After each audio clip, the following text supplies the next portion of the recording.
Setelah pulang kerja, aku membuka pintu rumah dan langsung merasakan suasana tegang. Seluruh keluarga duduk terpaku, menatap suamiku dan adikku, seperti baru menyaksikan sesuatu yang tak bisa dijelaskan.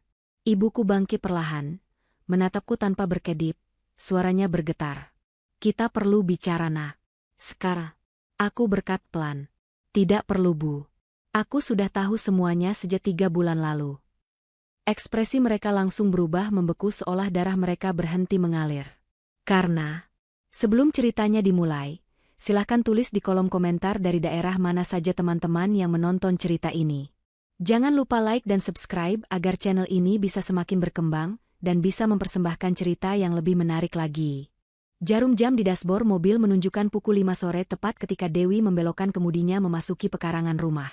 Langit sore itu terlihat mendung, menggantung rendah seolah menahan beban air yang siap tumpah kapan saja. Suasana di komplek perumahan elit itu terasa begitu sunyi, berbeda dari biasanya yang riuh oleh suara anak-anak tetangga bermain sepeda. Dewi mematikan mesin mobil. Hening seketika menyergap. Ia menarik napas panjang, mencoba menenangkan detak jantungnya yang entah mengapa berpacu lebih cepat dari biasanya. Ada firasat aneh yang merayapi tengkuknya, sebuah sinyal bahaya yang tidak bisa ia jelaskan dengan logika. Dewi merapikan hijabnya di kaca spion tengah, memastikan penampilannya tetap rapi setelah seharian bekerja di kantor. Ia mengambil tas kerjanya dari kursi penumpang, lalu melangkah keluar. Suara hak sepatunya beradu dengan paving block, menciptakan irama ketukan yang tajam memecah kesunyian. Ia berjalan menuju pintu utama yang terbuat dari kayu jati ukiran tebal. Biasanya, pintu itu sudah terbuka sedikit menyambut kedatangannya, atau setidaknya ada asisten rumah tangga yang menyapanya. Namun hari ini, pintu itu tertutup rapat. Rumah itu tampak seperti benteng yang menyimpan rahasia kelam di dalamnya. Dewi memasukkan kunci ke lubang pintu dan memutarnya perlahan. Bunyi klik logam terdengar nyaring. Ia mendorong pintu itu hingga terbuka lebar. Hawa dingin dari pendingin ruangan langsung menerpa wajahnya, kontras dengan udara lembab di luar. Namun, bukan hawa dingin itu yang membuatnya terpaku di ambang pintu. Pemandangan di ruang tamu lah yang membuat langkah kakinya terhenti seketika. Suasana di dalam rumah itu begitu tegang, seolah udara di sana telah dipadatkan hingga sulit untuk dihirup. Di sofa utama yang berlapis kulit berwarna krem, duduklah Ibu Hana. Wanita parubaya yang biasanya selalu menyambut Dewi dengan senyum hangat itu, kini terlihat sangat berbeda. Wajahnya pucat pasi, seputih kertas. Matanya sembab dan merah, tanda bahwa ia baru saja menangis hebat. Kedua tangannya saling meremas di pangkuan, gemetar hebat menahan emosi yang meluap-luap.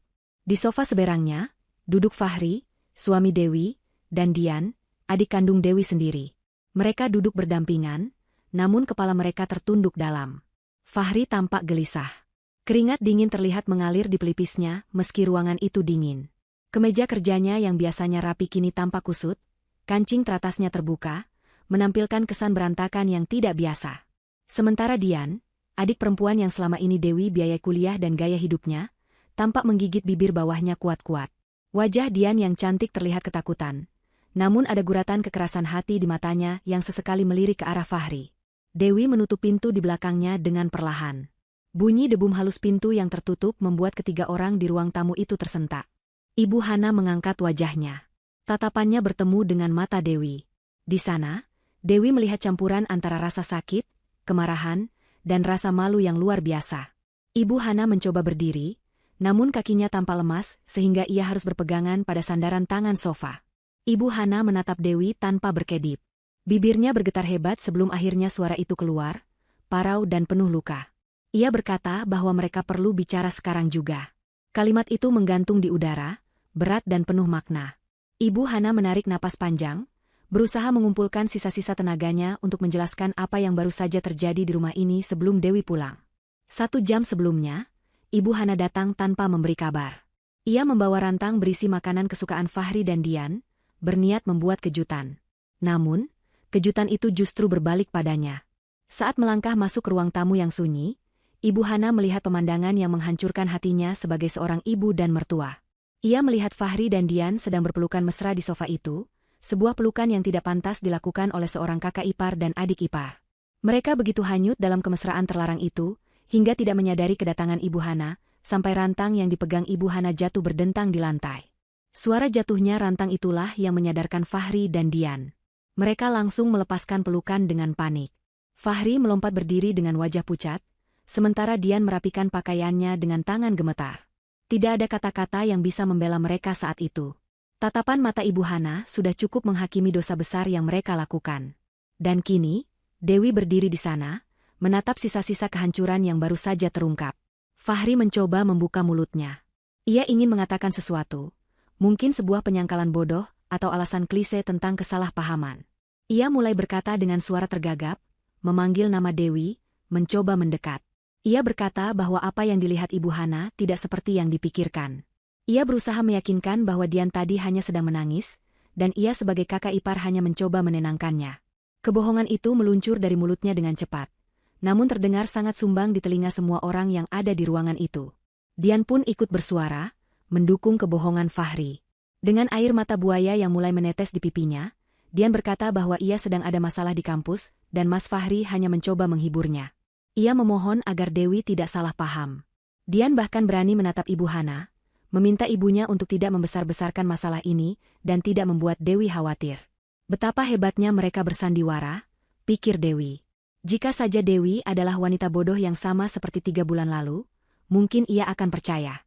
Mungkin ia akan luluh melihat air mata adiknya dan wajah memelas suaminya. Ibu Hana menggelengkan kepalanya kuat-kuat, tidak percaya dengan kebohongan yang baru saja didengarnya. Ia tahu persis apa yang dilihatnya. Itu bukan pelukan menenangkan. Itu adalah pelukan nafsu.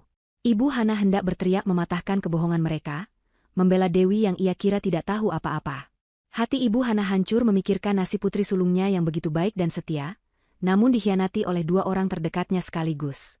Namun, sebelum Ibu Hana sempat meledakkan amarahnya, Dewi melangkah maju. Langkahnya tenang, tidak ada hentakan kemarahan. Wajahnya datar, tanpa ekspresi terkejut sedikit pun. Ia berjalan melewati Fahri dan Dian, seolah mereka hanyalah patung pajangan yang tidak berarti. Dewi menuju ke meja kecil di sudut ruangan, meletakkan kunci mobilnya di sana dengan gerakan yang sangat hati-hati. Bunyi kunci menyentuh permukaan kaca meja terdengar jelas di tengah ketegangan itu. Dewi berbalik menghadap mereka bertiga. Ia tidak menangis. Tidak ada teriakan histeris layaknya seorang istri yang baru mengetahui suaminya berselingkuh. Ia justru tersenyum.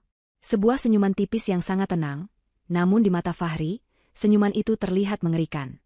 Senyuman itu bukan senyum keramahan, melainkan senyum seseorang yang memegang kendali penuh atas situasi.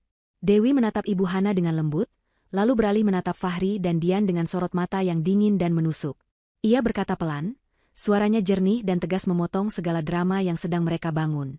Ia mengatakan bahwa Ibu Hana tidak perlu menjelaskan apa-apa. Ia berkata tidak perlu ada pembicaraan tentang apa yang terjadi sore ini, karena ia sudah tahu semuanya. Kalimat itu sederhana, namun dampaknya luar biasa. Fahri terdiam, mulutnya yang tadi sibuk merangkai alasan kini terkunci rapat.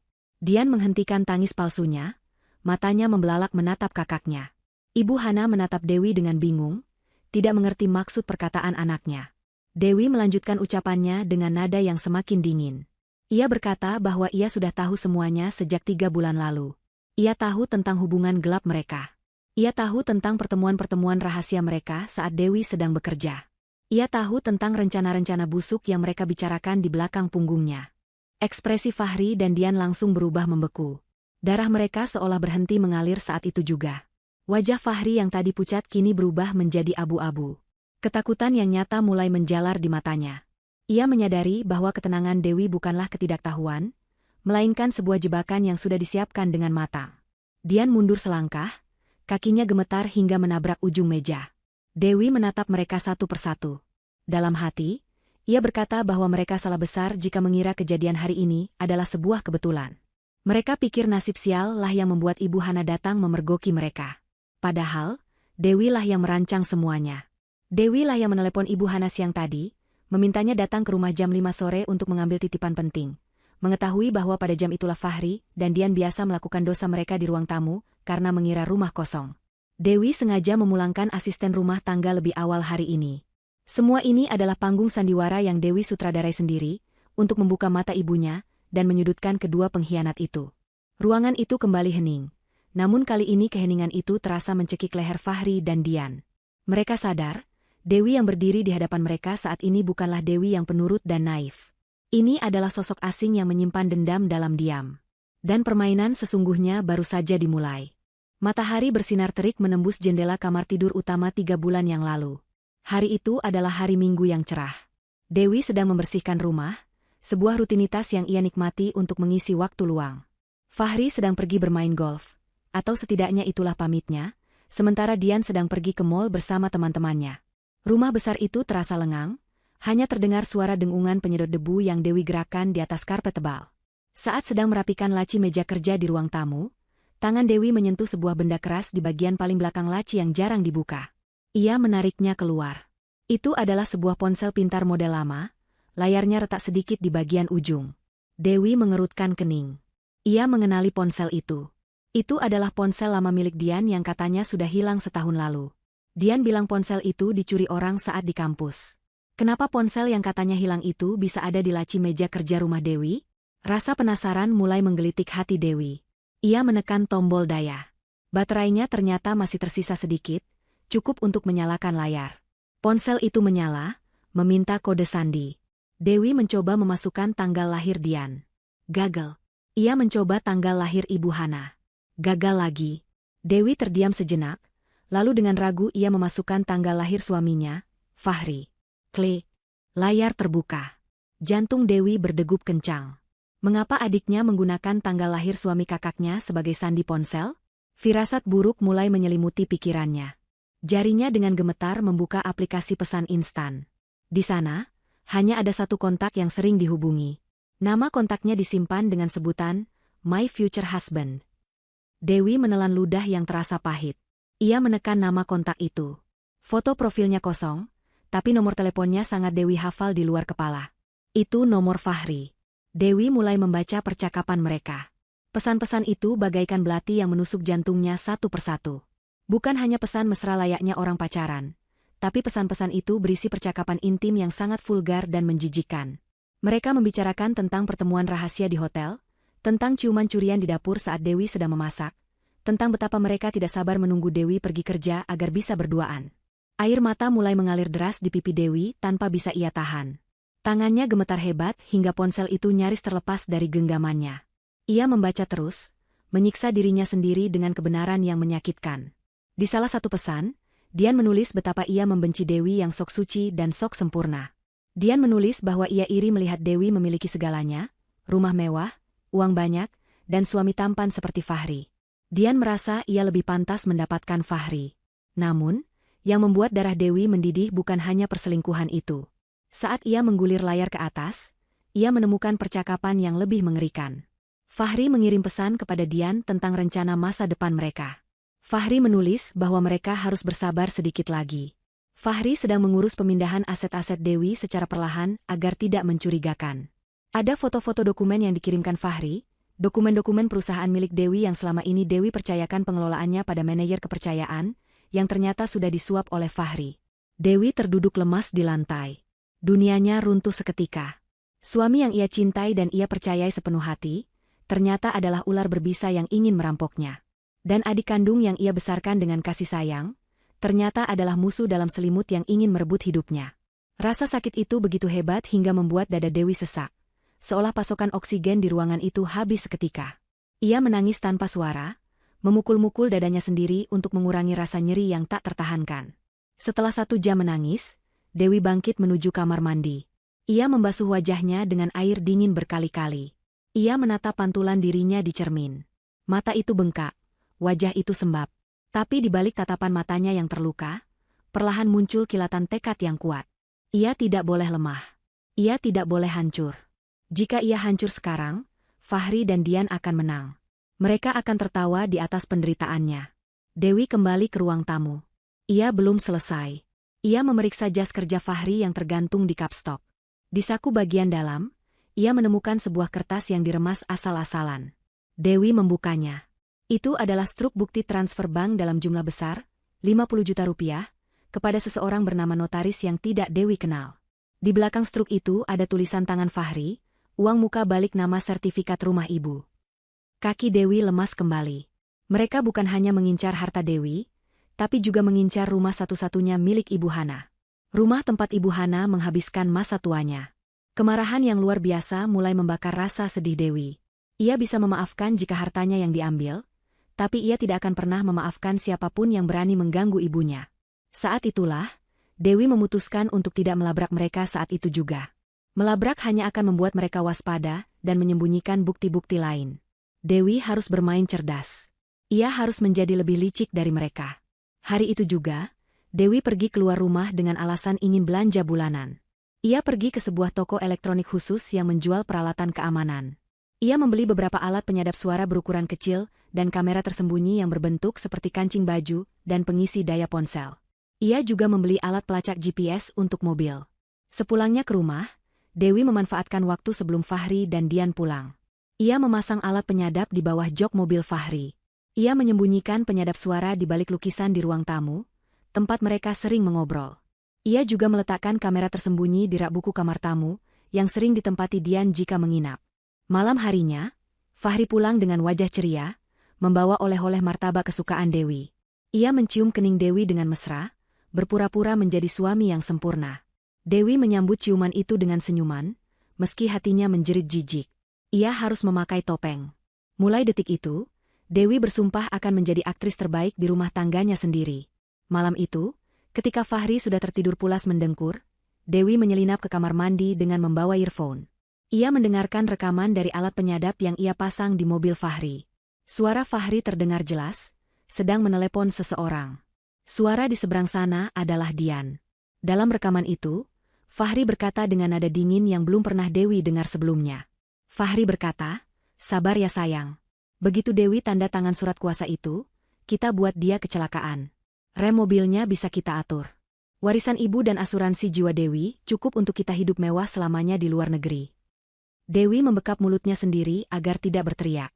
Tubuhnya menggigil ketakutan sekaligus kemarahan. Mereka berencana membunuhnya. Ini bukan lagi soal perselingkuhan atau harta, ini soal nyawa. Fahri benar-benar berniat menghabisinya. Air mata Dewi kembali menetes. Tapi kali ini bukan air mata kesedihan. Itu adalah air mata perpisahan untuk sosok Dewi yang lama. Dewi yang lemah lembut dan naif sudah mati malam itu. Yang tersisa kini adalah Dewi yang siap berperang. Ia menghapus air matanya kasar, menatap cermin sekali lagi, dan berbisik pada bayangannya sendiri. "Kalian ingin bermain api? Aku akan membakar kalian sampai jadi abu." Hari-hari setelah penemuan ponsel terkutuk itu berjalan dengan ritme yang sangat lambat dan menyiksa bagi Dewi.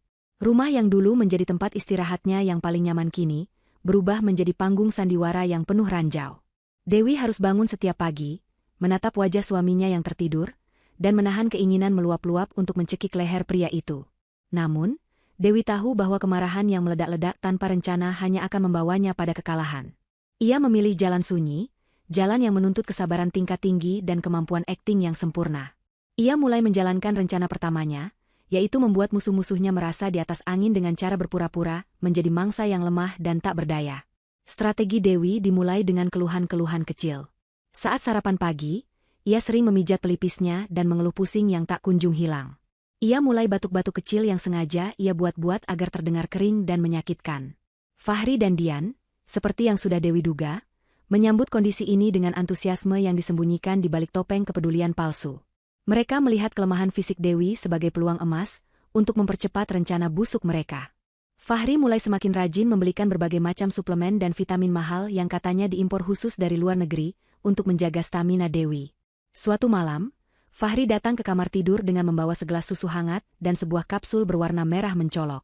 Wajahnya dihiasi senyum manis yang sangat meyakinkan, senyum yang dulu selalu bisa meluluhkan hati Dewi. Fahri duduk di tepi ranjang, mengusap rambut Dewi dengan lembut, dan berkata bahwa kapsul itu adalah vitamin otak dan saraf terbaik yang direkomendasikan oleh teman dokternya. Ia memaksa Dewi meminumnya agar pusingnya segera reda. Dewi menatap kapsul itu. Instingnya berteriak bahaya. Ia tahu itu bukan vitamin. Dari rekaman suara yang ia dengar, mereka berencana memberinya obat penenang dosis tinggi secara bertahap untuk membuat mentalnya tidak stabil dan fisiknya melemah, sehingga mudah dimanipulasi untuk tanda tangan dokumen, atau bahkan dibuat seolah-olah depresi dan bunuh diri. Dewi menerima gelas susu dan kapsul itu dengan tangan yang sengaja ia buat gemetar. Ia menatap Fahri dengan mata sayu, mengucapkan terima kasih dengan suara lemah. Saat Fahri menoleh sebentar untuk meletakkan nampan di meja nakas, Dewi dengan gerakan tangan secepat kilat menyelipkan kapsul itu ke balik lengan piyamanya yang panjang. Ia kemudian pura-pura menenggak air susu, dan membuat gerakan menelan yang meyakinkan. Fahri kembali menoleh tepat saat Dewi meletakkan gelas yang sudah berkurang isinya. Fahri tersenyum puas, mengira racun itu sudah masuk ke tubuh istrinya. Setelah Fahri keluar kamar untuk membuang sisa susu, Dewi bergegas ke kamar mandi, memuntahkan sisa susu yang sempat tertahan di mulutnya, dan membuang kapsul merah itu ke dalam lubang kloset, menyiramnya hingga lenyap tak berbekas. Hal ini berlangsung selama berminggu-minggu. Setiap pagi dan malam, Dewi harus bermain kucing-kucingan dengan maut. Ia harus memastikan tidak ada satupun obat pemberian mereka yang masuk ke dalam sistem pencernaannya. Namun, di depan mereka, Dewi menunjukkan gejala penurunan kesehatan yang drastis. Ia mulai sering melamun, berjalan gontai, dan kadang pura-pura lupa meletakkan barang. Wajahnya ia rias sedikit pucat menggunakan bedak agar terlihat sakit. Aktingnya berhasil sempurna. Fahri dan Dian semakin berani. Mereka mulai sering berbisik-bisik dan tertawa kecil di ruang tamu saat mengira Dewi sedang tidur pulas akibat pengaruh obat. Di balik pintu kamar yang terkunci, saat Fahri sedang bekerja dan Dian kuliah, Dewi yang sakit itu berubah menjadi singa betina yang sedang menyusun serangan balik. Ia duduk tegak di depan laptopnya, matanya tajam menatap layar monitor. Jari-jarinya menari lincah di atas papan ketik, melakukan manuver finansial yang tidak pernah terpikirkan oleh Fahri. Dewi tahu Fahri mengincar aset likuidnya, uang tunai di deposito dan tabungan. Maka, Dewi mulai memindahkan dana-dana besar itu sedikit demi sedikit ke rekening baru atas nama yayasan sosial yang baru saja ia dirikan secara hukum. Yayasan itu sah milik Dewi, namun tidak akan terdeteksi dengan mudah oleh Fahri yang hanya memantau rekening pribadi Dewi. Dewi juga menghubungi pengacara kepercayaan ayahnya dulu, seorang pria tua yang sangat setia pada keluarga Dewi dan tidak bisa disuap oleh Fahri. Melalui sambungan telepon yang aman, Dewi menceritakan segalanya dan meminta bantuan legal untuk mengamankan aset properti. Mereka menyusun dokumen-dokumen tandingan. Dewi bekerja dalam diam, seperti rayap yang memakan tiang rumah musuhnya dari dalam. Fahri yang merasa pintar tidak pernah menyadari bahwa setiap rupiah yang ia incar sedang menguap perlahan dari genggamannya. Fahri terlalu sibuk merayakan kemenangan semu, terlalu sibuk bermesraan dengan Dian, dan terlalu meremehkan Dewi yang ia anggap wanita bodoh yang hanya tahu urusan dapur dan kasur. Puncak sandiwara ini terjadi di meja makan suatu sore. Dian datang berkunjung, berpura-pura menjenguk kakaknya. Dian membuatkan teh manis untuk Dewi. Saat Dewi menyeruput teh itu, ia sengaja menjatuhkan cangkirnya hingga pecah berantakan di lantai. Dewi pura-pura menangis histeris, mengatakan tangannya mati rasa dan ia tidak berguna. Dian segera memeluk Dewi, menenangkan kakaknya sambil melirik Fahri dengan tatapan penuh kemenangan. Di pelukan adiknya itu, Dewi bisa mencium aroma parfum maskulin yang sangat ia kenal, parfum milik Fahri, yang menempel di baju Dian. Hati Dewi terasa terbakar, namun ia terus menangis, membiarkan mereka merasa menang. Dalam hati, Dewi berbisik bahwa biarlah mereka tertawa hari ini, karena besok tangisan mereka akan jauh lebih keras daripada pecahan cangkir ini. Malam itu hujan turun deras di luar, menciptakan suara gemuruh yang menyamarkan ketegangan di ruang tengah rumah Dewi. Lampu kristal di langit-langit memancarkan cahaya kuning keemasan, menerangi tumpukan dokumen yang berserakan di atas meja marmer.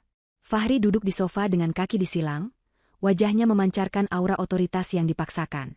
Di sampingnya duduk Dian, yang berpura-pura sibuk merapikan kertas, padahal matanya terus mengawasi Dewi dengan tatapan menyelidik. Dewi duduk di hadapan mereka, mengenakan daster sederhana dan kerudung instan, wajahnya dipoles pucat dan tatapan matanya dibuat kosong, seolah efek obat penenang yang, mereka kira, ia minum masih bekerja kuat.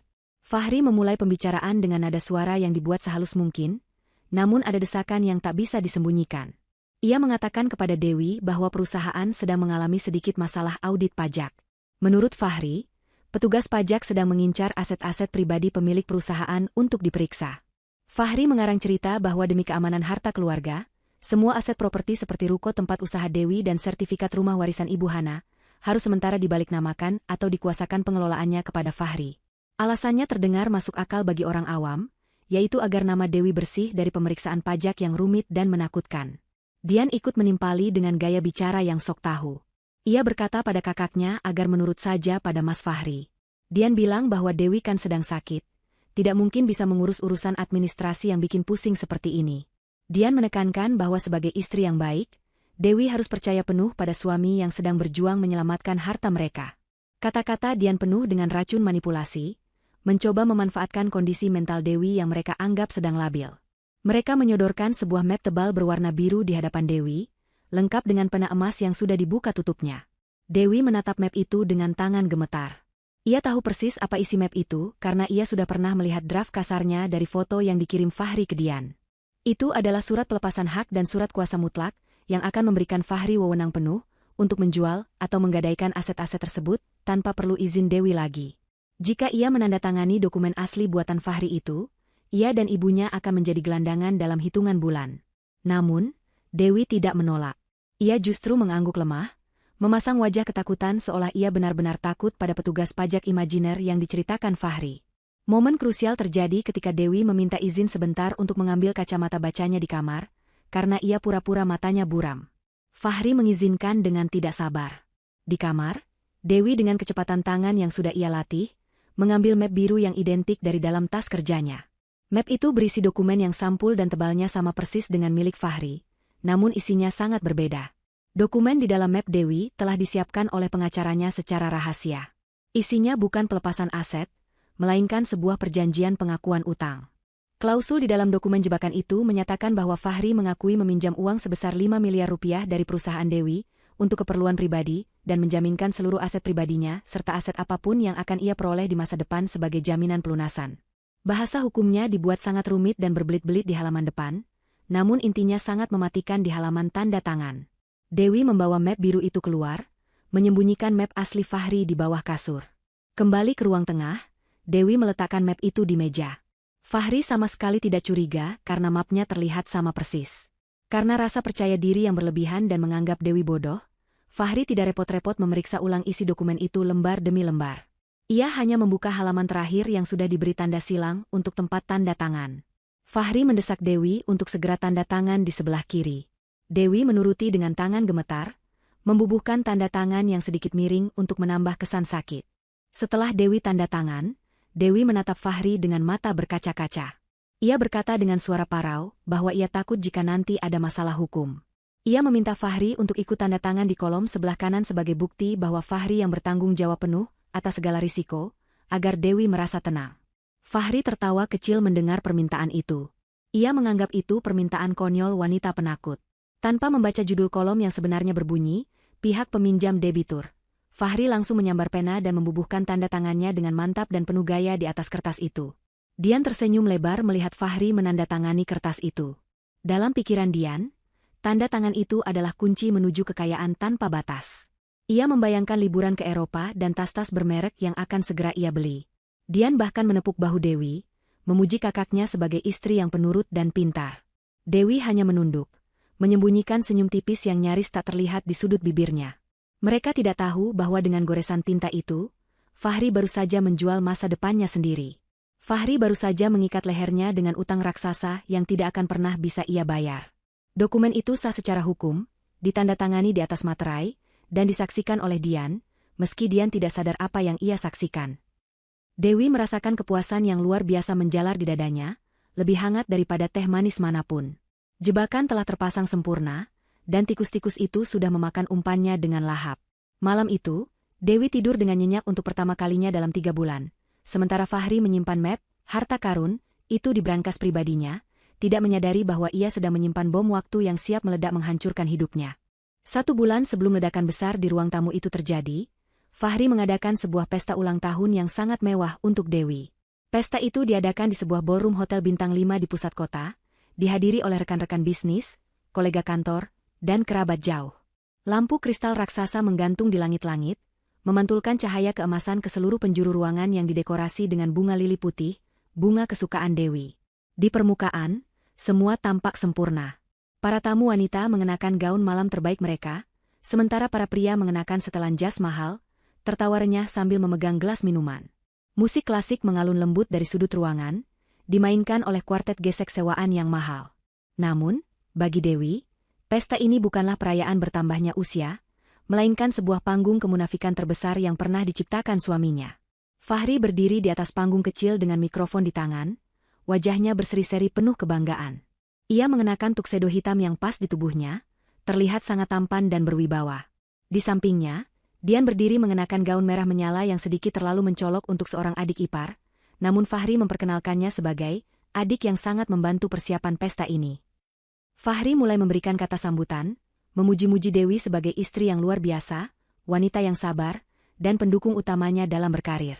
Kata-kata manis meluncur dari mulutnya bagaikan madu, membuat para tamu bertepuk tangan kagum. Ibu Hana yang duduk di meja depan tampak menyeka air mata haru, bangga melihat menantunya begitu mencintai putrinya. Hanya Dewi yang tahu bahwa setiap kalimat yang keluar dari mulut Fahri adalah dusta. Dewi duduk di samping ibunya dengan senyum tipis yang tak pernah lepas. Senyum yang ia latih berjam-jam di depan cermin agar terlihat bahagia meski hatinya mual.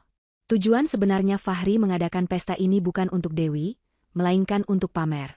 Fahri ingin menunjukkan kepada dunia bahwa ia sukses, kaya raya, dan memiliki keluarga harmonis.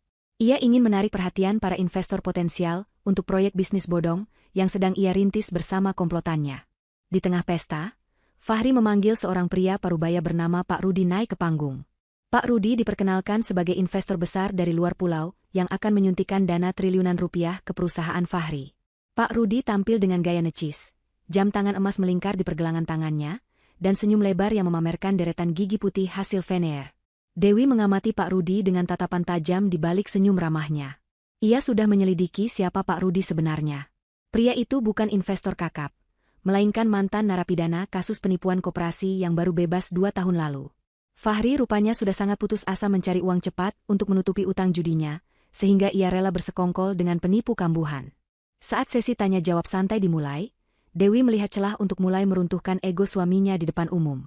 Dewi berdiri dengan anggun, memegang mikrofon yang disodorkan pembawa acara. Semua mata tertuju padanya. Ia tampak begitu cantik dan bersahaja dalam balutan gamis sutra berwarna pastel. Dengan suara lembut namun tegas, Dewi mulai bertanya kepada Pak Rudi. Pertanyaannya bukan pertanyaan basa-basi khas istri pengusaha, melainkan pertanyaan teknis yang sangat mendetail. Dewi bertanya tentang legalitas perusahaan Pak Rudi, menanyakan nomor izin usaha dari Otoritas Jasa Keuangan, dan menanyakan rekam jejak portofolio investasi mereka di proyek sebelumnya. Dewi menyebutkan istilah-istilah akuntansi dan hukum bisnis yang rumit dengan fasih, membuat Pak Rudi tergagap di atas panggung. Wajah Pak Rudi yang tadinya penuh percaya diri mulai berubah merah padam. Ia mencoba menjawab dengan berputar-putar, menggunakan jargon-jargon kosong untuk mengelabuhi tamu undangan. Namun, Dewi tidak melepaskannya begitu saja. Dewi mengejar terus dengan pertanyaan susulan yang semakin memojokkan. Ia bertanya tentang lokasi kantor fisik yang menurut penelusuran Dewi, hanyalah sebuah ruko kosong di pinggiran kota. Dewi bertanya dengan nada polos, seolah ia hanya ingin tahu, tapi isi pertanyaannya telah mematikan kredibilitas Pak Rudi. Para tamu undangan yang rata-rata adalah pebisnis mulai berbisik-bisik. Mereka mulai menyadari ada yang tidak beres.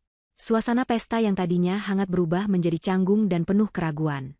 Fahri yang berdiri di samping Pak Rudi mulai panik. Keringat dingin mengucur di dahinya.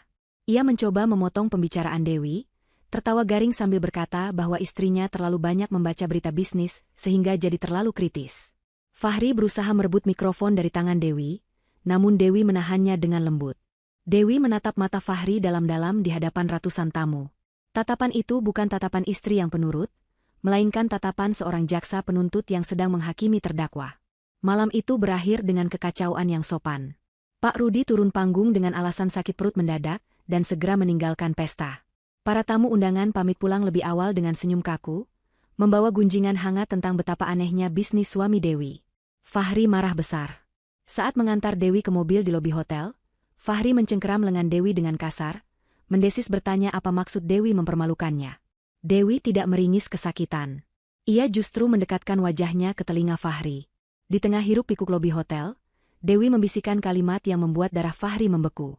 Dewi berkata agar Fahri berhati-hati, karena bangkai busuk serapat apapun ditutupi, baunya akan tetap tercium juga. Dewi juga mengingatkan bahwa orang yang terlalu serakah biasanya akan kehilangan segalanya dalam satu malam. Setelah membisikkan itu, Dewi melepaskan cengkeraman Fahri dan masuk ke mobil dengan tenang, meninggalkan Fahri yang berdiri mematung dengan perasaan terancam yang luar biasa.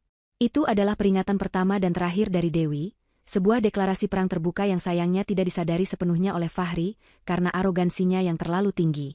Kembali ke ruang tamu yang mencekam di masa kini. Udara terasa semakin dingin, seolah AC di ruangan itu bekerja 2 kali lipat lebih keras. Dewi berdiri tegak di hadapan Fahri, Dian, dan Ibu Hana. Kalimat Dewi yang menyatakan bahwa ia sudah tahu semuanya sejak 3 bulan lalu masih menggema di dinding-dinding ruangan, menciptakan efek kejut yang melumpuhkan saraf motorik suami dan adiknya. Fahri tampak seperti orang yang baru saja melihat hantu, mulutnya terbuka sedikit namun tidak ada suara yang keluar. Dian meremas ujung blusnya hingga buku-buku jarinya memutih, matanya bergerak liar mencari jalan keluar dari situasi yang tiba-tiba memojokkan ini. Dewi tidak memberi mereka kesempatan untuk bernapas atau menyusun alibi baru. Ia berjalan tenang menuju meja televisi. Di sana, ia mengambil sebuah flash disk kecil dari saku gamisnya dan menancapkannya ke port USB televisi pintar berukuran besar yang menempel di dinding. Layar televisi yang tadinya gelap kini menyala terang, menampilkan sebuah folder yang diberi nama Bukti Kejahatan. Cahaya dari layar televisi itu menerangi wajah-wajah pucat di ruangan itu, menciptakan bayangan yang menakutkan. Tanpa banyak bicara, Dewi menekan tombol putar pada file pertama. Itu adalah kumpulan foto. Foto-foto yang diambil secara diam-diam namun dengan resolusi yang sangat jelas. Foto pertama menampilkan Fahri dan Dian sedang makan malam romantis di sebuah restoran mewah saat Fahri pamit lembur kantor. Foto kedua menampilkan mereka bergandengan tangan masuk ke lobi sebuah hotel berbintang. Foto ketiga, yang paling menyakitkan, adalah foto mereka berciuman di dalam mobil Fahri, diambil dari kamera dashboard yang sudah dimodifikasi Dewi. Ibu Hana menjerit tertahan melihat foto-foto itu. Tangannya menutup mulut, air mata menderas keluar semakin hebat. Ia tidak menyangka zina itu sudah berlangsung lama dan begitu terencana. Hatinya hancur berkeping-keping melihat putri bungsunya yang ia besarkan dengan nilai agama, kini terpampang jelas sebagai perusak rumah tangga kakaknya sendiri. Fahri dan Dian hanya bisa menunduk dalam, tidak berani melihat layar televisi yang kini menjadi hakim bagi dosa-dosa mereka. Namun, siksaan itu belum selesai. Dewi menekan tombol berikutnya. Kali ini bukan foto, melainkan rekaman suara. Suara jernih Fahri terdengar memenuhi ruangan melalui pengeras suara home theater yang berkualitas tinggi. Itu adalah rekaman percakapan Fahri dan Dian di dalam mobil 3 minggu lalu. Suara Fahri terdengar berkata dengan nada meremehkan yang sangat kejam. Ia berkata bahwa ia sudah muak berpura-pura baik di depan Ibu Hana. Fahri menyebut Ibu Hana sebagai orang tua bau tanah yang menyusahkan dan hanya menjadi beban. Fahri berkata dalam rekaman itu, begitu rumah ini berhasil dijual dan uangnya cair, ia akan mengirim Ibu Hana ke panti jompo yang paling murah di pinggiran kota agar tidak merepotkan mereka lagi. Suara tawa Dian terdengar menimpali, setuju dengan rencana jahat itu karena menurut Dian, mengurus orang tua hanya akan menghabiskan waktu dan biaya kecantikan mereka. Mendengar itu, tangis Ibu Hana pecah menjadi raungan yang memilukan. Ia bukan hanya dikhianati, tapi juga dihina dan dianggap sampah oleh anak dan menantunya sendiri. Dadanya sesak oleh rasa sakit yang tak terlukiskan. Ia memukul-mukul dadanya sendiri, merasa gagal sebagai seorang ibu. Bagaimana bisa ia melahirkan anak sekejam Dian? Bagaimana bisa ia menerima menantu sejahat Fahri? Dewi mematikan televisi, membiarkan ruangan kembali hening, hanya diselingi isak tangis ibunya. Ia berjalan mendekati Dian yang kini gemetar hebat di sofa. Dewi menatap adiknya dengan tatapan dingin, tanpa sedikit pun rasa belas kasih. Dewi teringat salah satu pesan teks yang ia baca di ponsel Dian, pesan di mana Dian bertanya kapan Dewi akan mati. Dewi membungkuk sedikit, mensejajarkan wajahnya dengan wajah Dian yang tertunduk. Dengan suara pelan namun tajam, Dewi berkata bahwa Dian pernah bertanya di pesan singkat itu kapan kakaknya akan mati, bukan? Dewi melanjutkan ucapannya dengan nada menusuk, mengatakan maaf karena harus mengecewakan Dian. Dewi menegaskan bahwa ia tidak akan mati dalam waktu dekat. Justru sebaliknya, Dewi akan hidup sangat lama, cukup lama untuk duduk di barisan paling depan dan menyaksikan kehancuran hidup Dian dan Fahri perlahan-lahan. Dian mengangkat wajahnya, menatap Dewi dengan mata ketakutan. Untuk pertama kalinya, Dian melihat sosok kakaknya bukan sebagai wanita lemah yang bisa diinjak-injak, melainkan sebagai raksasa yang siap melumatnya. Kekuatan Dewi saat ini begitu besar, didorong oleh sakit hati dan naluri melindungi ibunya. Dewi menegakkan tubuhnya kembali, menatap Fahri yang masih mematung. Dewi berkata bahwa pertunjukan ini baru babak awal. Ia masih menyimpan banyak kejutan lain yang akan membuat mereka berharap tanah di bawah kaki mereka terbelah, dan menelan mereka hidup-hidup saat itu juga. Suasana di ruang tamu rumah itu kini terasa panas dan menyesakan, seolah oksigen telah habis disedot oleh ketegangan yang memuncak. Video dan rekaman suara yang baru saja diputar oleh Dewi, masih menyisakan gema yang menyakitkan di telinga setiap orang yang mendengarnya. Wajah Ibu Hana basah oleh air mata, tubuh tuanya terguncang hebat di sofa, menahan rasa sakit yang jauh lebih tajam daripada tusukan pisau manapun. Ia baru saja menyaksikan bukti nyata betapa busuknya hati anak bungsu dan menantunya. Namun, bagi Fahri, rasa malu dan bersalah itu tidak ada artinya dibandingkan dengan rasa takut yang kini mencengkeram lehernya. Ia merasa terpojok. Dinding-dinding ruangan seolah bergerak mendekat untuk menghimpitnya. Fahri sadar bahwa topengnya telah hancur berkeping-keping. Tidak ada lagi citra suami setia atau menantu berbakti yang bisa ia gunakan sebagai tameng. Dalam situasi genting seperti ini, insting bertahan hidup Fahri mengambil alih akal sehatnya. Ia tidak memikirkan Dian. Ia tidak memikirkan cinta terlarang yang selama ini mereka agung-agungkan. Yang ada di kepalanya hanyalah bagaimana cara menyelamatkan dirinya sendiri dari kehancuran total. Fahri menatap Dewi yang berdiri tenang dengan tatapan dingin, lalu menatap Ibu Hana yang hancur lebur. Otaknya berputar cepat mencari kambing hitam. Matanya kemudian jatuh pada Dian, wanita yang selama ini menjadi rekan kejahatannya, wanita yang rela melakukan apa saja demi dirinya. Namun saat ini, di mata Fahri, Dian hanyalah beban yang harus dibuang agar kapal kehidupannya tidak karam. Fahri tiba-tiba melangkah mundur menjauhi Dian, seolah adiknya Dewi itu mengidap penyakit menular yang mematikan. Dengan wajah yang dipenuhi keringat dingin dan suara yang meninggi karena panik, Fahri mulai berteriak. Ia menunjuk wajah Dian dengan jari telunjuk yang gemetar hebat. Fahri berkata lantang kepada Dewi dan Ibu Hana bahwa semua ini bukan idenya. Ia berseru bahwa Dianlah dalang di balik semua kekacauan ini. Fahri mulai mengarang cerita baru, sebuah narasi di mana ia memposisikan dirinya sebagai korban godaan wanita jahat. Ia berkata bahwa Dian yang terus-menerus merayunya, Dian yang selalu datang ke kantornya dengan pakaian minim, dan Dian yang memaksanya untuk berselingkuh dengan ancaman akan bunuh diri jika ditolak. Dian ternganga. Matanya membelalak lebar, tidak percaya dengan apa yang baru saja didengarnya. Mulutnya terbuka sedikit, namun tidak ada suara yang keluar saking syoknya. Pria yang selama ini membisikkan kata-kata cinta, pria yang berjanji akan menikahinya setelah Dewi tiada, kini berdiri di sana dan menuduhnya sebagai pelakor gila yang menjebak lelaki polos. Hati Dian remuk seketika. Rasa sakit dikhianati oleh orang yang paling dicintai ternyata jauh lebih menyakitkan daripada rasa bersalah kepada kakaknya. Fahri tidak berhenti di situ. Melihat Dewi masih diam tak berekspresi, ia semakin gencar menyerang Dian. Ia harus meyakinkan Dewi bahwa dirinya tidak sepenuhnya bersalah. Fahri melanjutkan tuduhannya dengan lebih kejam. Ia berkata bahwa rencana meracuni Dewi dengan obat penenang dosis tinggi itu murni ide Dian. Ia bersumpah demi Tuhan bahwa ia awalnya menolak. Tapi Dian terus mendesaknya dengan alasan mereka butuh uang cepat. Fahri bahkan berakting seolah ia sangat menyesal, menjatuhkan dirinya berlutut di depan Ibu Hana, memegang ujung kain ibunya sambil menangis buaya. Ia memohon ampun, mengatakan bahwa ia hanya lelaki lemah yang hilaf, karena diguna-guna oleh pesona adiknya istri sendiri. Kemarahan meledak di dada Dian. Rasa cintanya yang buta seketika berubah menjadi kebencian yang membara. Ia tidak terima disalahkan sendirian. Ia tidak terima dijadikan tumbal oleh pria pengecut ini. Dian bangkit berdiri, air matanya sudah kering digantikan oleh sorot mata nyalang penuh dendam. Ia menendang kaki Fahri yang sedang berlutut, hingga pria itu terjengkang ke samping. Dian berteriak histeris, suaranya melengking memenuhi ruangan. Ia memaki Fahri sebagai bajingan pengecut yang tidak tahu malu. Dian mulai membongkar semua aib Fahri yang selama ini ia simpan rapat-rapat. Jika Fahri ingin menghancurkannya, maka Dian akan menyeret Fahri jatuh bersamanya ke neraka. Dian berteriak di depan wajah Fahri, mengungkapkan fakta yang selama ini tidak diketahui siapapun kecuali mereka berdua.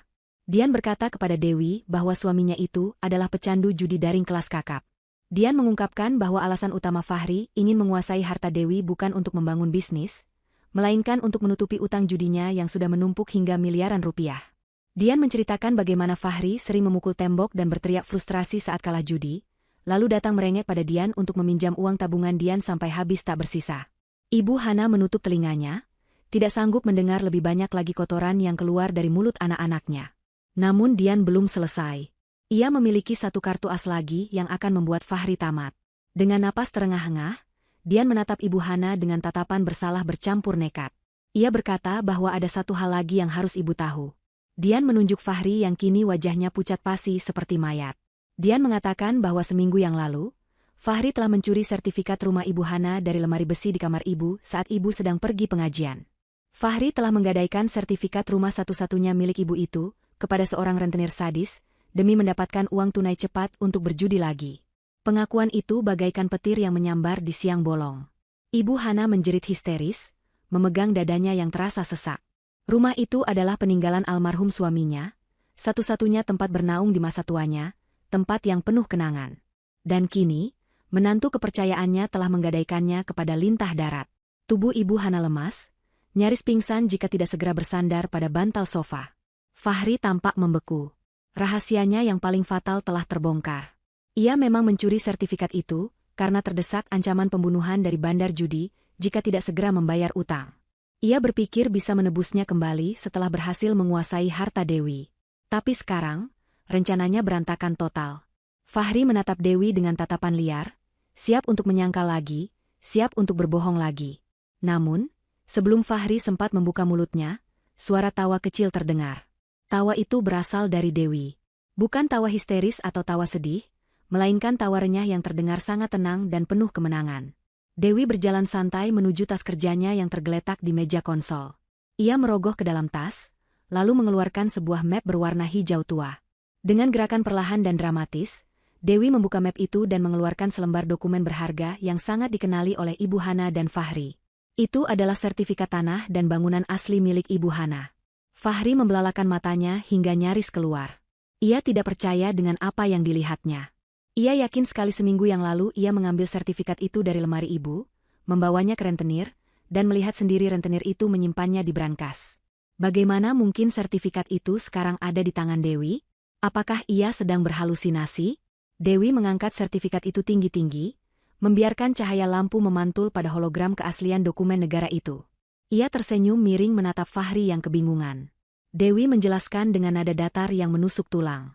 Ia berkata bahwa Fahri terlalu meremehkan kecerdasannya. Dewi tahu Fahri sedang terlilit utang judi dari hasil penyadapan di mobil.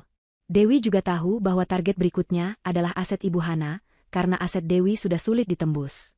Oleh karena itu, 2 minggu yang lalu, Dewi diam-diam menukar sertifikat asli di lemari ibu dengan sertifikat palsu yang ia cetak dengan kualitas sangat tinggi, sangat mirip dengan aslinya namun tidak memiliki nilai hukum apapun.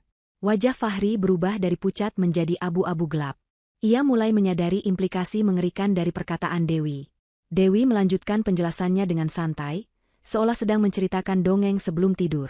Ia berkata bahwa sertifikat yang dicuri Fahri dan diserahkan ke rentenir itu adalah palsu. Dan rentenir, sejahat apapun mereka, paling benci jika ditipu. Dewi memberitahu Fahri bahwa pagi ini, pihak rentenir mencoba memverifikasi sertifikat itu ke Badan Pertanahan Nasional dan mendapati bahwa dokumen itu bodong. Mereka murka luar biasa.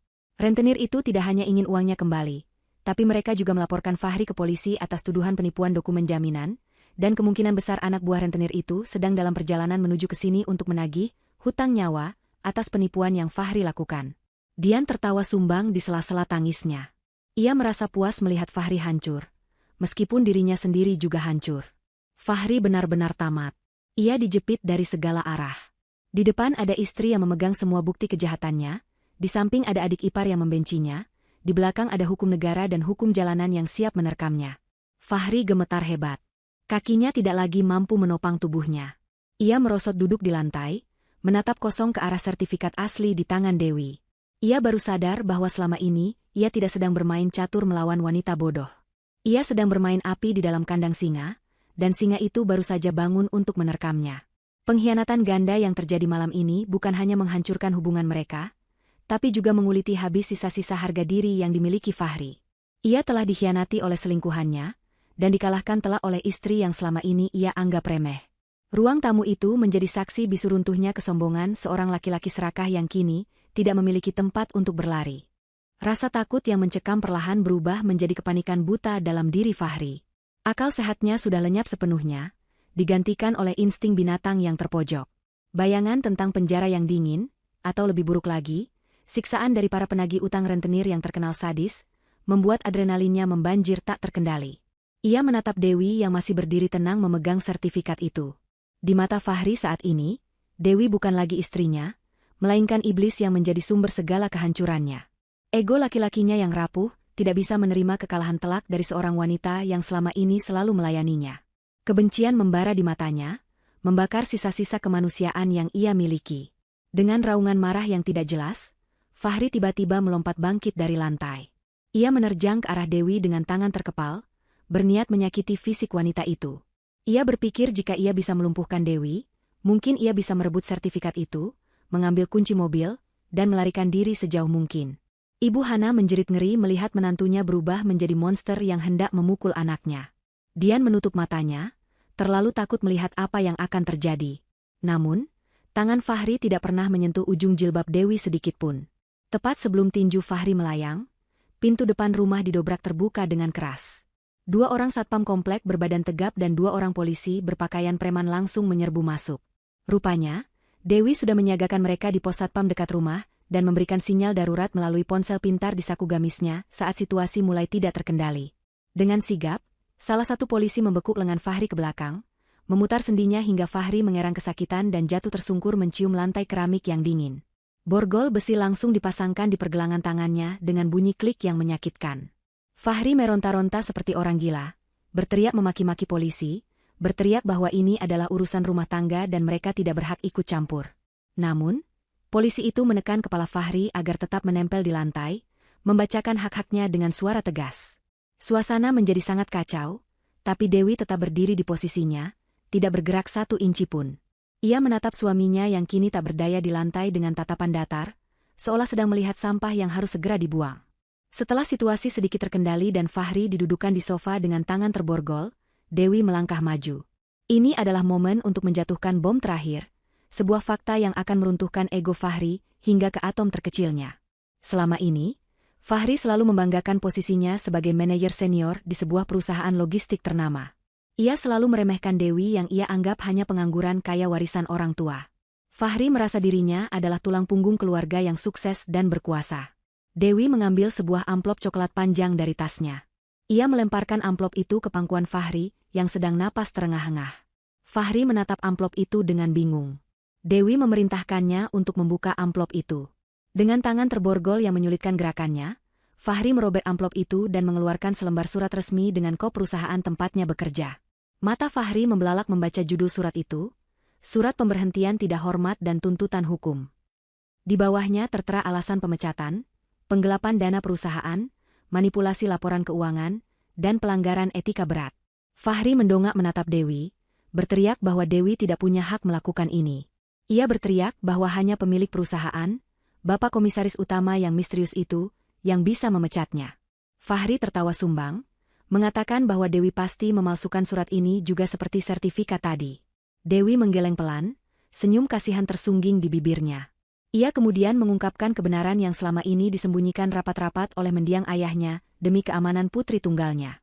Dewi berkata dengan suara lantang dan jelas agar semua orang mendengar, bahwa bapak komisaris utama yang selama ini Fahri takuti dan hormati itu, hanyalah kuasa hukum yang Dewi bayar. Pemilik saham mayoritas, pemilik mutlak perusahaan tempat Fahri bekerja selama 5 tahun ini, adalah Dewi Nuraini. Fahri ternganga. Rahangnya jatuh seolah engselnya lepas. Waktu seakan berhenti berputar. Otaknya berusaha mencerna informasi yang sangat tidak masuk akal ini. Jadi, selama ini ia bekerja untuk istrinya sendiri? Selama ini, gaji yang ia terima, bonus yang ia pakai untuk berjudi dan berselingkuh, mobil dinas yang ia pakai untuk membawa Dian ke hotel, semuanya berasal dari uang Dewi? Selama ini ia menyombongkan diri di depan pemilik aslinya?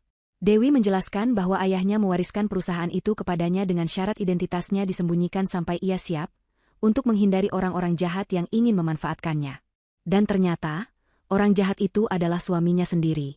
Dewi berkata bahwa ia sudah tahu Fahri melakukan korupsi kecil-kecilan sejak setahun lalu, tapi ia diamkan karena masih ingin memberi kesempatan. Namun, percobaan pembunuhan dan perselingkuhan ini sudah melampaui batas toleransi. Dewi kemudian mengeluarkan ponselnya, menunjukkan layar notifikasi perbankan. Ia baru saja memerintahkan tim legal dan keuangannya untuk membekukan seluruh aset yang terhubung dengan nama Fahri, karena statusnya kini adalah tersangka penggelapan dana perusahaan. Kartu kredit, kartu debit, rekening investasi, semuanya sudah diblokir detik ini juga. Fahri kini resmi menjadi gelandangan yang tidak memiliki 1 rupiah pun di dunia ini, ditambah dengan utang miliaran yang menunggunya. Kehancuran mental Fahri sudah sempurna. Ia tidak hanya kehilangan kebebasan, tapi juga kehilangan harga diri, pekerjaan, harta, dan status sosial yang selama ini ia doakan. Ia merasa telanjang dan kerdil di hadapan raksasa bernama Dewi. Dalam keputusasaannya yang mutlak, Fahri menoleh ke arah Dian yang masih menangis di sudut ruangan. Bukannya meminta maaf atau mencari dukungan, sisa-sisa ego Fahri yang terluka justru mencari pelampiasan untuk menyakiti orang lain agar ia tidak merasa sakit sendirian.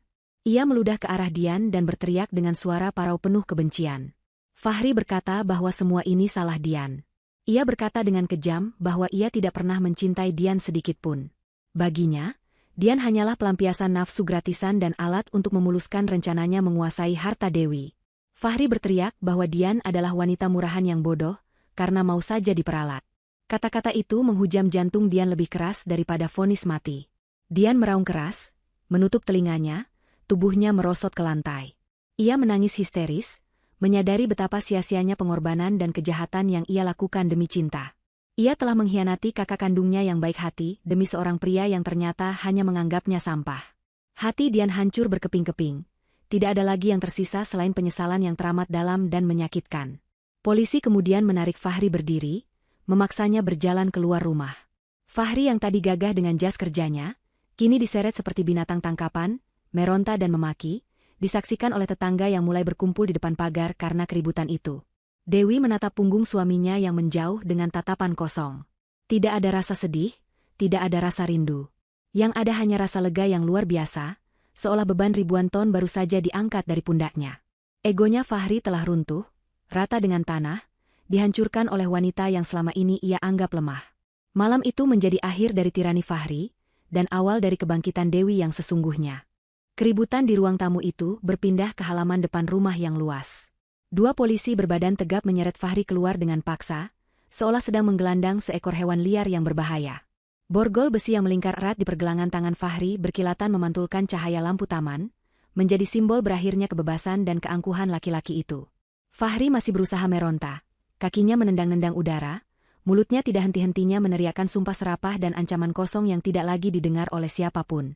Ia berteriak memanggil nama pengacara yang sebenarnya tidak ia miliki, berteriak bahwa ini adalah pelanggaran hak asasi manusia, dan berteriak bahwa ia akan menuntut balik semua orang yang terlibat dalam penangkapannya. Namun, semakin keras ia berteriak, semakin terlihat menyedihkan posisinya di mata dunia. Suara sirine mobil polisi yang meraung-raung dan teriakan histeris Fahri telah memancing perhatian seluruh penghuni komplek perumahan elit tersebut. Tetangga-tetangga yang penasaran mulai bermunculan dari balik pagar rumah mereka. Beberapa bahkan keluar ke jalan dengan daster atau pakaian tidur, berbisik-bisik satu sama lain sambil menunjuk-nunjuk ke arah Fahri. Mereka yang selama ini melihat Fahri sebagai sosok suami idaman yang santun dan sukses, kini menyaksikan wajah aslinya yang beringas dan penuh aib. Rasa malu yang luar biasa mulai merayapi kesadaran Fahri, saat ia menyadari puluhan pasang mata sedang menatapnya dengan tatapan jijik dan mencemooh. Reputasi yang ia bangun dengan susah payah selama bertahun-tahun hancur lebur dalam hitungan menit, menjadi tontonan gratis yang memalukan. Polisi mendorong kepala Fahri agar menunduk saat memasukkannya ke kursi belakang mobil patroli. Pintu mobil dibanting keras, mengurung Fahri di dalam ruang sempit yang berbau besi dan keputusasaan. Dari balik kaca jendela mobil, Fahri menatap rumah mewah yang dulu ia tinggali layaknya seorang raja. Ia melihat Dewi berdiri di ambang pintu utama, bermandikan cahaya lampu teras yang hangat, menatapnya dengan ekspresi datar tanpa emosi. Tatapan Dewi itu adalah tatapan perpisahan abadi. Tatapan yang mengatakan bahwa Fahri telah dibuang selamanya dari kehidupannya. Mobil polisi itu pun melaju perlahan meninggalkan pekarangan, membawa serta mimpi-mimpi Fahri yang kini telah berubah menjadi mimpi buruk di balik jeruji besi. Sementara itu, di dalam ruang tamu yang kini terasa sunyi dan dingin sepeninggal Fahri, tersisa satu drama tragis yang belum usai. Dian masih tergeletak di lantai marmer yang dingin, tubuhnya meringkuk seperti janin. Suara tangisannya bukan lagi raungan histeris, melainkan isakan lirih yang menyayat hati, suara seseorang yang telah kehilangan semangat hidup. Dian merasa dunia di sekelilingnya telah runtuh. Pria yang ia cintai mati-matian, pria yang membuatnya tega mengkhianati darah dagingnya sendiri, baru saja mencampakkannya dengan kata-kata paling kejam yang pernah didengarnya. Dian merasa kotor, hina, dan sangat bodoh. Ia sadar bahwa ia telah mempertaruhkan segalanya, keluarga, harga diri, masa depan, untuk sebuah cinta palsu yang hanya memanfaatkannya. Perlahan, dengan sisa tenaga yang ada, Dian mencoba bangkit. Ia tidak berani menatap wajah Dewi yang berdiri menjulang di dekatnya. Instingnya menuntunnya untuk mencari perlindungan pada satu-satunya orang yang selama ini selalu memaafkan kesalahannya, yaitu ibunya. Dian merangkak perlahan mendekati kaki Ibu Hana yang masih duduk terpaku di sofa. Dengan tangan gemetar, Dian memeluk kaki ibunya, meletakkan wajahnya yang basah oleh air mata di punggung kaki wanita tua itu. Dian mulai meracau, memohon ampun dengan suara serak. Ia berkata bahwa ia hilaf, ia bodoh, ia telah diguna-guna oleh Fahri. Ia berjanji akan berubah, ia berjanji akan menebus kesalahannya, ia memohon agar Ibu Hana tidak membuangnya. Ibu Hana menatap ubun-ubun anak bungsunya yang bersimpuh di kakinya. Hati Ibu Hana teriris sembilu. Sebagai seorang ibu, naluri pertamanya adalah membungkuk, memeluk anaknya, dan mengatakan bahwa semua akan baik-baik saja. Namun, bayangan video perselingkuhan itu, rekaman suara di mana Dian setuju untuk mengirimnya ke panti jompo, dan rencana jahat mereka untuk membunuh Dewi, menahan Ibu Hana untuk memberikan pengampunan. Luka yang ditorehkan Dian terlalu dalam dan terlalu beracun. Ibu Hana sadar, jika ia memaafkan Dian saat ini, ia sama saja menginjak-injak perasaan Dewi yang telah menjadi korban kejahatan luar biasa. Kali ini, cinta seorang ibu harus diwujudkan dalam bentuk ketegasan, bukan kelembutan yang memanjakan. Dengan hati yang hancur namun tekad yang bulat, Ibu Hana menarik kakinya perlahan dari pelukan Dian. Gerakan itu sederhana, namun bagi Dian, itu adalah penolakan yang paling menyakitkan. Ibu Hana memalingkan wajahnya ke arah tembok, enggan menatap wajah putri bungsunya. Dengan suara bergetar menahan tangis, Ibu Hana berkata pelan namun tegas. Ia mengatakan bahwa hatinya sudah mati rasa malam ini. Ibu Hana berkata bahwa ia mungkin bisa memaafkan jika Dian hanya mengambil uangnya. Tapi ia tidak bisa memaafkan Dian yang berniat mencelakai kakaknya sendiri dan membuang ibunya seperti sampah. Ibu Hana mengucapkan kalimat perpisahan yang membuat darah Dian membeku. Bahwa mulai malam ini, anggaplah Ibu Hana tidak pernah memiliki anak bernama Dian. Pintu rumah ini sudah tertutup untuknya. Sama seperti Dian menutup hatinya nuraninya demi laki-laki jahat itu. Dian meraung kembali, mencoba meraih tangan Ibu Hana, tapi Dewi segera melangkah maju, memotong akses Dian kepada ibunya. Dewi berdiri di antara mereka, menjadi tembok pemisah yang kokoh. Dian mendongak menatap kakaknya. Di mata Dian, masih tersimpan sedikit harapan bahwa Dewi, kakaknya yang dulu selalu mengalah dan melindunginya dari amarah ayah, akan memberinya sedikit belas kasihan. Dian mencoba memegang ujung gamis Dewi, memohon dengan wajah memelas. Ia berkata bahwa ia tidak punya tempat tujuan, ia tidak punya uang, ia tidak tahu harus kemana malam ini. Dian memohon agar diizinkan tinggal di kamar pembantu saja tidak apa-apa, asalkan tidak diusir keluar. Dewi menatap adiknya dengan sorot mata yang sulit diartikan. Ada rasa kasihan, tentu saja, karena bagaimanapun mereka tumbuh bersama dalam rahim yang sama. Namun, rasa kasihan itu tertimbun oleh logika dan keadilan yang harus ditegakkan. Dewi tahu, membiarkan Dian tetap tinggal sama saja dengan memelihara duri dalam daging. Dian butuh pelajaran hidup yang keras untuk mengerti arti tanggung jawab. Dewi menggeleng pelan, menolak permintaan itu. Dewi kemudian berjongkok sedikit, menatap mata Dian dalam-dalam, dan menyampaikan kabar buruk terakhir yang menjadi paku penutup peti mati masa depan Dian. Dewi berkata dengan nada datar, mengingatkan Dian pada dokumen pinjaman utang judi yang sering ditandatangani Fahri. Dewi bertanya apakah Dian ingat sering diminta Fahri menandatangani kertas-kertas sebagai saksi atau penjamin saat Fahri meminjam uang dari teman-temannya atau aplikasi pinjaman daring ilegal? Dian mengangguk ragu, wajahnya bingung. Dewi menjelaskan fakta hukum yang mengerikan. Karena Fahri sekarang ditangkap dan asetnya dibekukan, serta sertifikat rumah Ibu Hana sudah diselamatkan, maka para penagih utang, termasuk utang judi Fahri yang miliaran, akan mengejar orang yang namanya tercantum sebagai penjamin. Dan nama itu adalah Dian. Fahri dengan liciknya telah menjadikan Dian sebagai penjamin utama atas semua utang pribadinya tanpa Dian sadari. Mata Dian terbelalak lebar, napasnya tercekat di tenggorokan. Ia baru menyadari betapa bodohnya dirinya. Fahri tidak hanya menguras emosinya, tapi juga menjebaknya dalam jerat utang seumur hidup. Dewi melanjutkan ucapannya tanpa ampun. Ia berkata bahwa mulai besok, para penagih utang itu pasti akan mulai meneror. Dewi menyarankan Dian untuk pergi jauh, bekerja keras, dan mulai mencicil utang-utang kekasihnya itu. Dewi menegaskan bahwa ia tidak akan mengeluarkan 1 rupiah pun uang warisan ayah untuk membantu pelakor yang mencoba membunuhnya. Harta Dewi haram dinikmati oleh orang yang ingin menumpahkan darahnya. Dian terdiam, tubuhnya lemas seperti tulang-tulangnya ditarik keluar. Ia sadar, tidak ada lagi ruang negosiasi. Tidak ada lagi tempat berlindung. Dengan langkah gontai dan air mata yang tak henti mengalir, Dian bangkit berdiri. Ia memandang sekeliling ruang tamu mewah itu untuk terakhir kalinya. Sofa empuk tempat ia biasa duduk santai, televisi besar tempat ia menonton film, dan lampu kristal yang indah. Semua kenyamanan itu kini hanya menjadi kenangan. Dian menatap punggung Ibu Hana yang masih memalingkan wajah, lalu menatap Dewi yang menunjuk ke arah pintu keluar. Tanpa membawa apa-apa selain pakaian yang melekat di tubuhnya dan tas tangan kecil berisi ponsel serta dompet tipis, Dian melangkah keluar. Ia berjalan melewati pintu depan, menuruni anak tangga teras, dan terus berjalan hingga keluar gerbang pagar. Angin malam yang dingin menusuk kulitnya, namun rasa dingin di hatinya jauh lebih beku. Di luar sana, jalanan gelap membentang, menjanjikan masa depan yang suram dan penuh perjuangan berat. Dian, wanita muda yang dulu sombong dan manja, kini berdiri sendirian di pinggir jalan raya, menyandang status baru sebagai gelandangan yang terlilit utang raksasa, sementara di belakangnya, pintu gerbang rumah kakaknya tertutup rapat dengan bunyi dentang besi yang tegas, mengunci masa lalunya selamanya. 1 bulan telah berlalu sejak malam badai yang memporak-porandakan kehidupan rumah tangga Dewi. Waktu, seperti biasanya, menjadi penyembuh yang lambat namun pasti bagi luka-luka yang menganga. Suasana di rumah besar itu kini telah berubah drastis.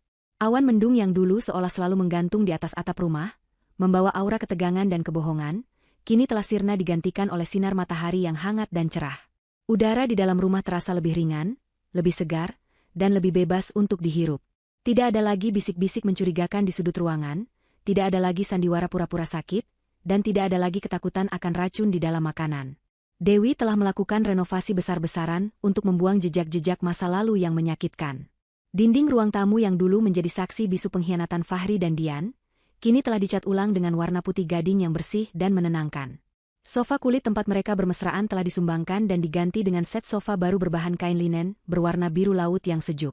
Karpet, gorden, hingga spray tempat tidur, semuanya diganti baru.